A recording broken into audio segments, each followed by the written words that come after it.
வைக்கின்ற போது இந்த புறவுன்னு சொல்லுவாங்கல்ல, இந்த தண்ணி எல்லாம் அந்த புறவுக்காரங்க இதுல வந்து என்ன பண்ணுவாங்களாம், பூஜை பண்ணுவாங்களாம் ஒரு நாள்.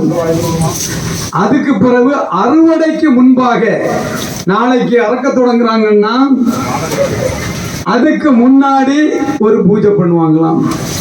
அப்போ அவங்க என்ன வாங்கிட்டு வருவாங்க, மலர் வாங்கிட்டு வருவாங்க. வந்து ஒரு மாலையில இப்பெல்லாம் போட்டது மாதிரி மாலை போட்டு பூஜை பண்ணுவாங்க. ஆனால் அதிசயம், இது எப்படி வளர்க்கப்பட்ட தங்கரளி என்று தெரியாது. தானாக வளர்ந்ததா இல்லது வளர்க்கப்பட்டதான்னு தெரியாது.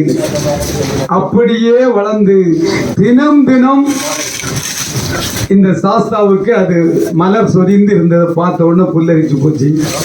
தொடர்ந்து வர தொடங்கினேன். புதனும் செவ்வாயும் இங்க பூஜை கொடுப்பதற்கு அவர் இருக்காரு. அந்த பெரியவருங்க பறக்கக்காரர் இருக்காரா ஐயா, இந்த இருக்காரு ஒரு பறக்க. நான் பறக்க மதுசூதனம் பொறுப்பாங்க கோயிலுக்கு போவேன். அவரை பார்த்து புதனும் செவ்வாயும் மலர் வைத்து பூஜை செய்வதற்கு தொடங்கணும். அதற்கு பிறகு இயற்கையாகவே ஒரு 3 பேர் நாங்க போவோம். விஐபி கார்டன்,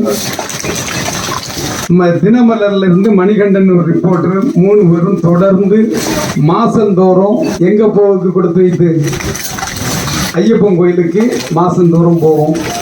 அந்த வாய்ப்பு கிடைத்தது. இங்க வந்து பார்த்தோம்.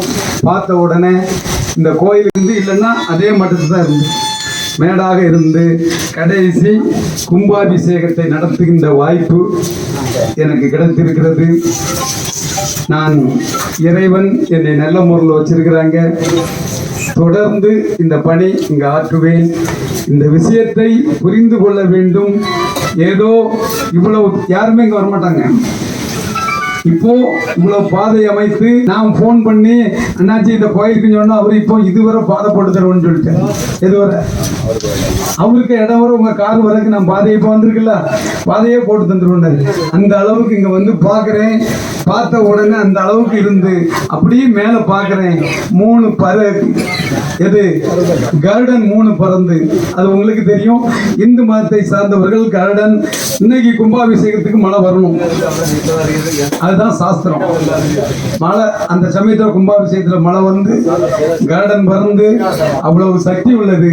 அதனால இதற்கு பணி செய்து கொண்டிருக்கிறேன். எனக்கு ஒரு ஆசை, இறைவன் ஆயுளை கொடுத்தால் 12 வருஷத்துக்கு ஒருக்க தான் என்ன செய்வாங்க, கும்பாபிஷேகம் எடுப்பார்கள்.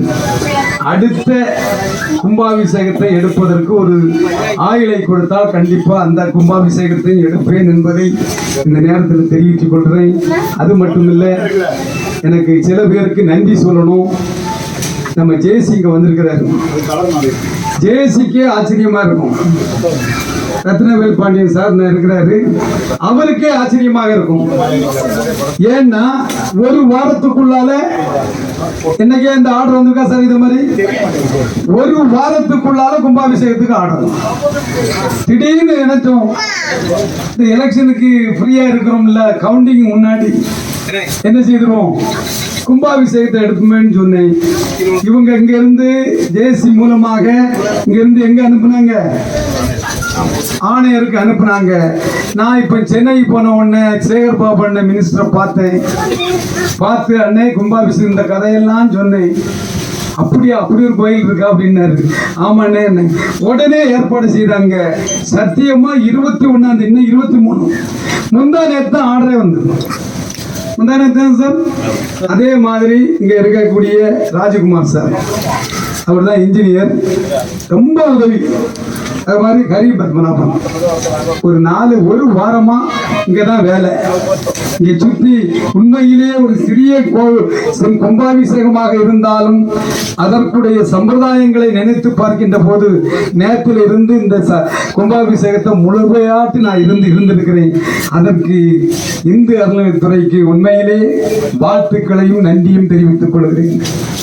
ஏன்னா அதற்கு 2வது இங்க வச்சு கெட்டு கட்டணும்னு நினைச்சேன்.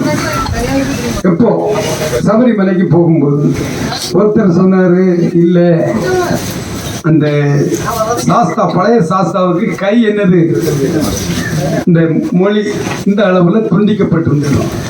அப்படி அரைகுறையாக இருக்க கோயில்ல எடுக்கக்கூடாதுன்னு சொன்னாங்க.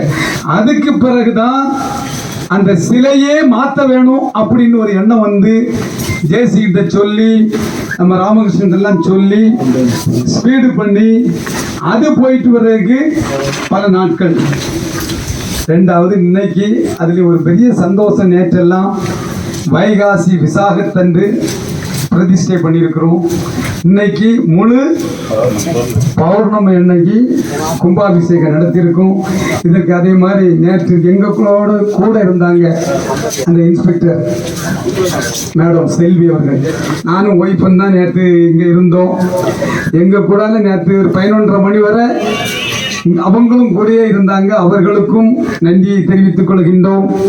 எல்லா இந்து அறநிலையத்துறை நிர்வாகிகளுக்கும் அதே மாதிரி இந்த குருக்கள் எல்லாம் நல்ல முறையில் செய்து ஒரு நல்ல கும்பாபிஷேகத்தை நடத்தி மன நிறைவை தந்திருக்கிறார்கள். தொடர்ந்து என்னுடைய இறைபணி தொடரும். நீங்கள் அத்தனை பேரும் இப்போ பூஜை முடிஞ்ச பிறகு சாப்பிட்டுக்கிட்டு தான் போனோம். அதுக்கு இங்கே வச்சு செய்ய முடியும். இங்கே வச்சு நான் ஒரு பெரிய கனவு கண்டிருந்தேன். பெருசா பந்தல் போட்டு எல்லாரையும் கூப்பிட்டு ஆயிரக்கணக்கான மக்களை கூப்பிட்டு நடத்தணும். மழையின் காரணமாக எல்லாத்தையும் என்ன செய்ய முடியல, கூப்பிட முடியல. எல்லாரும் சாப்பிட்டு தான் போனோம். கண்டிப்பாக நீங்க இந்த கோயிலுக்கு தொடர்ந்து வாருங்கள். உங்களுக்கு நல்லது நடக்கும் என்ற நம்பிக்கை எனக்கு இருக்கிறது. உங்களுக்கும் நடக்கும். நன்றி. அத்தனை பேருக்கும் நன்றியை தெரிவித்துக் கொள்கின்றேன். இதில் கலந்து கொண்டிருக்கின்ற நம்முடைய கட்சிக்காரங்க இப்ப நவீன் காங்கிரஸ் பேருக்கு யாருகிட்டையும் சொல்லல, யாரும் வருத்தப்படக்கூடாது. எம்பிக்கு கூட இந்து அறநிலையத்துறையில இருந்து தான் சொன்னாங்க. எம்பிக்கு அப்படித்தானே? ஏன்னா இது இந்து அறநிலையத்துறைக்கு உட்பட்டது, தனிப்பட்ட முறையில் செய்ய முடியாது. இந்து அறநிலையத்துறைக்கு உட்பட்டது. நாம உபயதாராக செய்யலாம். அவ்வளவு நான் தான் செய்தேன். ஆனால் என்னவாக செய்யலாம்? உபயதாரராக செய்யலாம்.